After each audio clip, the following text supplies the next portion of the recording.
Hello, everybody. Kurt Rish here, and thanks so much for joining me. So, today we are continuing with our reading of the New Testament book of Hebrews, chapter 1. God, who at various times, in various ways, spoke in times past to the fathers by the prophets, has in these last days spoken to us by his Son, whom he has appointed heir of all things, through whom also he made the worlds who, being the brightness of his glory and the express image of his person, and, and upholding all things by the word of his power, when he had by himself purged our sins, sat down at the right hand of the majesty on high, having become so much better than the angels, as he has by inheritance obtained a more excellent name than they. We do have a word study here, guys. The word is brightness. The Greek is apogasma, Strong's Concordance number 541. And we also have express image, which is character, which is Strong's 5481.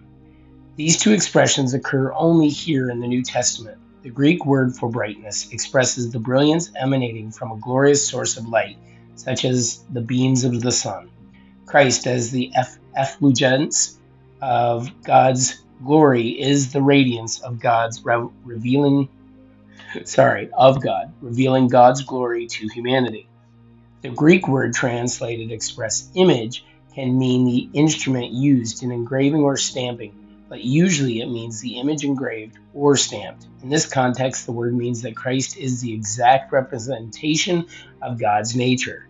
Since God's essence, nature, and being are invisible, the Son reveals God to us, for he is an exact, visible likeness of God. The Son, continuing with verse 5, guys. For to which of the angels did he ever say, "You are my Son, today I have begotten"? And again, "I will be to him a father, and he shall be to me a son"? But when he again brings the firstborn into the world, he says, "Let all the angels of God worship him." And of the angels he says, "Who makes his angels spirit and his ministers a flame of fire?" We're going to look at this word study here. The word study is firstborn. The Greek word for this is prototokos, and Strong's Concordance number 4416.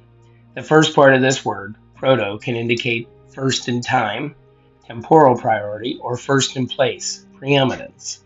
In this context, preeminence is in the forefront. Thus, the Son of Man is the chiefborn among all God's creatures. See Exodus, Deuteronomy, and Psalms, wherein the Greek Old Testament prototokos is used to express the idea of preeminence. Understood as a second separate description of Christ's human nature, this title indicates that the Son, in his humanity, is now the foremost creature of all creation. But the designation is no way indicates that Christ himself was created by God, for the next verse asserts that all things were created in, through, and for Christ. As a participant in creation of all things, Christ cannot be a created being. Instead, he is the Son of God, the second person of the Godhead, who has existed from eternity. But to the Son, he says, "Your throne, O God, is forever and ever. A scepter of righteousness is the scepter of your kingdom. You have loved righteousness and hated lawlessness. Therefore, God, your God, has anointed you with the oil of gladness more than your companions. And you, Lord, in the beginning laid the foundation of the earth, and the heavens are the work of your hands. They will perish, but you remain, and they will all grow old like a garment, like a cloak. You will fold them up, and they will be changed. But you are the same, and your years will not fail." But to which of the angels has he ever said, "Sit at my right hand, till I make your enemies your footstool"?